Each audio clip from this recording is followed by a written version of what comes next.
மதுரையில் போலீஸ் விசாரணையில் சிறுவன் இறந்த வழக்கில் இன்ஸ்பெக்டர் எஸ்ஐ உள்ளிட்ட 4 போலீசாருக்கு 11 ஆண்டுகள் சிறை தண்டனை விதிக்கப்பட்டுள்ளது.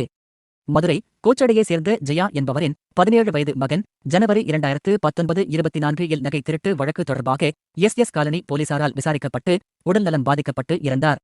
இது தொடர்பான இழப்பீடு கோரப்பட்ட வழக்கை உயர்நீதிமன்றம் முடித்து வைத்த நிலையில் சிறுவன் மரணமடைந்தது தொடர்பான வழக்கு விசாரணை மதுரை 5வது கூடுதல் அமர்வு நீதிமன்றத்தில் நடந்தது. அங்கு சிபிசிஐடி போலீசார் குற்றப்பத்திரிகை தாக்கல் செய்தனர். விசாரித்த நீதிபதி ஜோசப் ஜாய் நேற்று பிறப்பித்த உத்தரவில் சம்பவத்தின் போது எஸ் காலனி போலீசில் பணிபுரிந்த இன்ஸ்பெக்டர் அலெக்ஸ் ராஜா, சிறப்பு எஸ்ஐ ஆர் ரவிச்சந்திரன், ஏட்டு எஸ் ரவிச்சந்திரன், போலீஸ்காரர் சதீஷ்குமார் குற்றவாளிகள் என இந்நீதிமன்றம் முடிவு செய்கிறது. சட்டவிரோதமாக தடுத்து வைத்தல் பிரிவின் கீழ் 4 பேருக்கும் தலா ஓராண்டு சிறை தண்டனை, கொலையில்லாத மரணம் விளைவித்தல் பிரிவின் கீழ் தலா 10 ஆண்டுகள் சிறை தண்டனை விதிக்கப்படுகிறது. இதை ஒன்றன் பின் ஒன்றாக அனுபவிக்க வேண்டும்.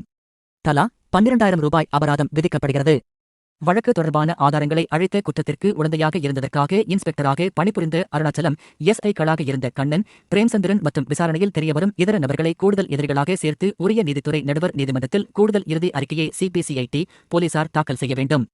கண்ணன், பிரேம்சந்திரன் பணி ஓய்வு பெற்றுவிட்டனர். அருணாச்சலம் பணியில் உள்ளார். விசாரணை பாரபட்சமற்ற முறையில் தொடர அது முடியும் வரை அவரை டிஜிபி சஸ்பெண்ட் செய்ய வேண்டும். இவ்வழக்கை முதலில் விசாரித்த சிபிசிஐடி எஸ்பியாக பணிபுரிந்த ராஜேஸ்வரி எதிரிகளுக்கு உதவும் வகையில் விசாரணையை சரியாக மேற்கொள்ளவில்லை. திட்டமிட்டு குறைபாடுகளுடன் செய்துள்ளதால் அவருக்கு எதிராக ஒழுங்கு நடவடிக்கையை டிஜிபி மேற்கொள்ள வேண்டும்.